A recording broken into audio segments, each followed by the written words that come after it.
Hello everyone and welcome, I'm Beastly Eel. And in today's video we're going to be talking about the latest episode of X-Men 97.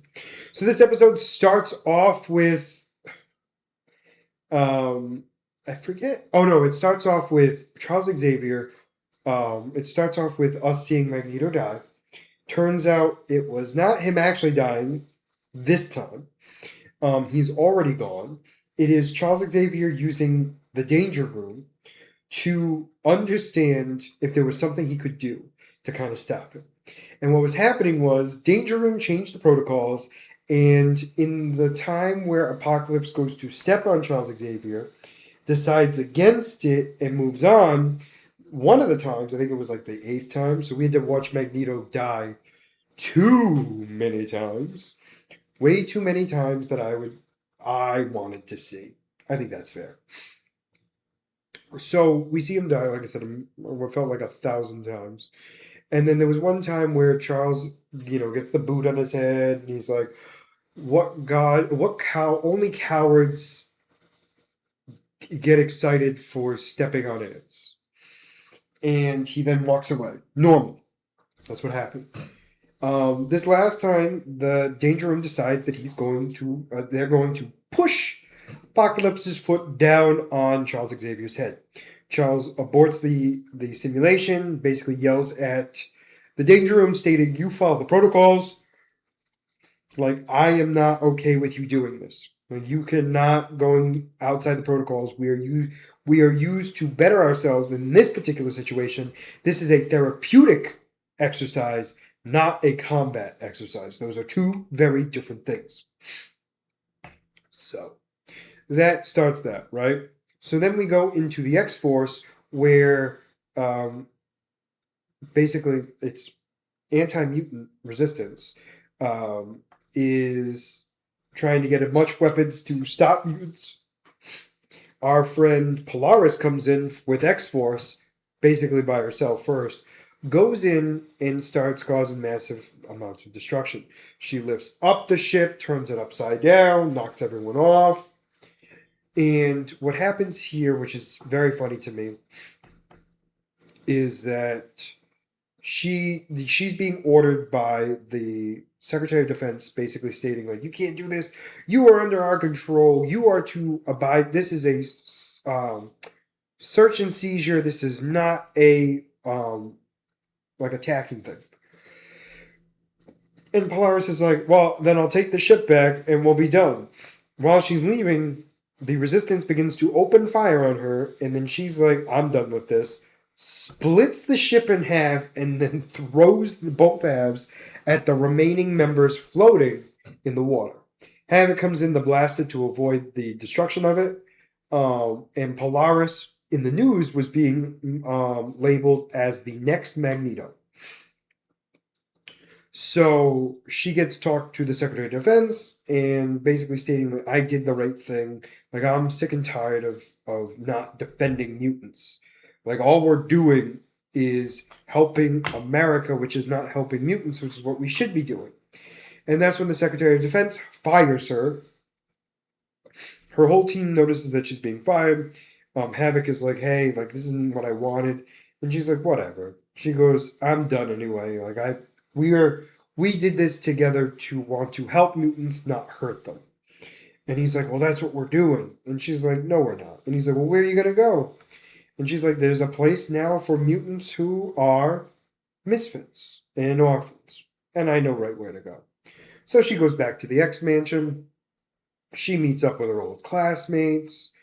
Um, Turns out Charles had left so Storm is now the headmistress of the Institute, the X-Men.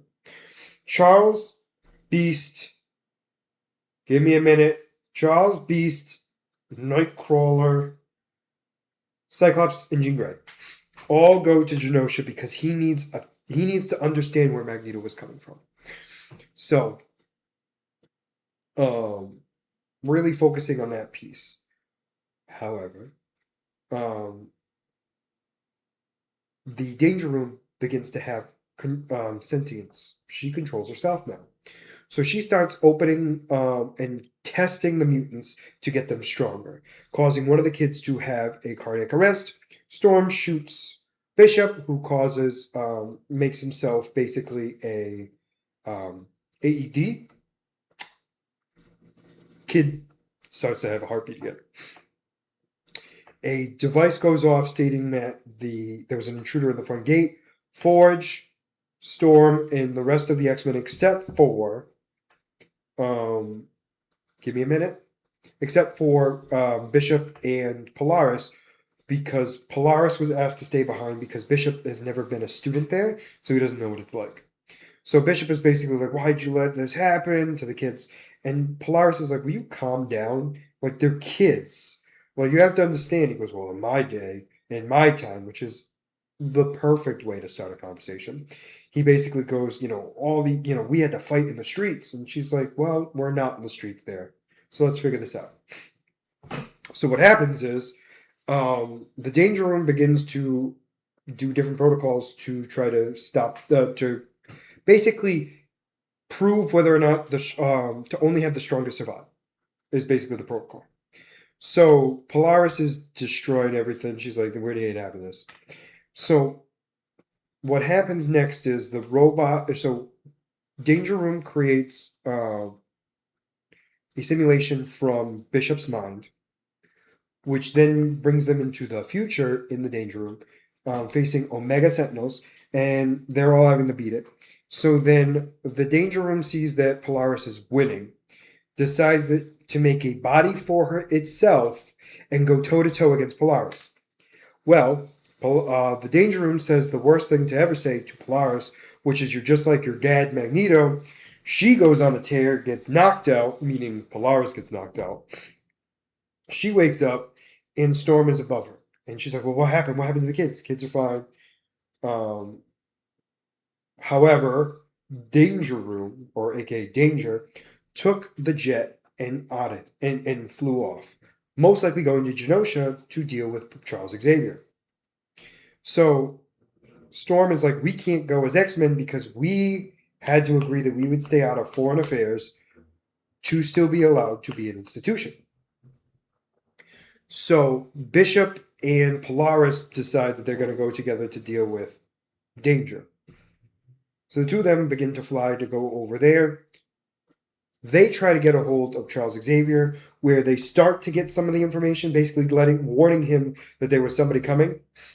So Danger Room takes out Beast without a problem. Then goes after Cyclops and Jean Grey, who then decides Jean Grey goes on full on Wolverine, splits up Cyclops' eye beams and causes some damage to Danger Room, then knocks them down without a problem, taking Beast out in the process, then goes to fight Charles Xavier, who does some straight up craziness with popping himself out of the chair and everything else, causing explosions and everything else, using the jet as a weapon, all of this stuff. This whole time he realizes he's running out of options to defeat this thing and is like, "I'm out." And that's when Polaris comes in, goes full on to take down Danger. While this goes on, she's not able to do too much after a while because Danger Room is overcompensating and is able to repair herself. So Charles uses his telepathy to give her the knowledge of her father to be able to go beyond what she's used to and take out this threat.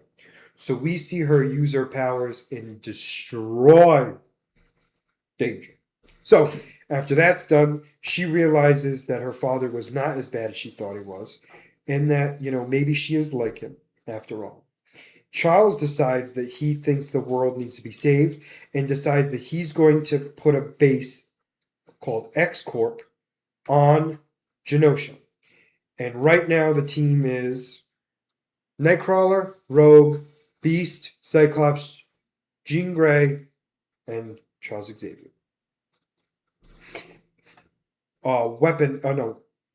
X Factor, the United States basically states that Charles Xavier is trying to supersede their jurisdiction and state that he is going way over the top and needs to be stopped as well.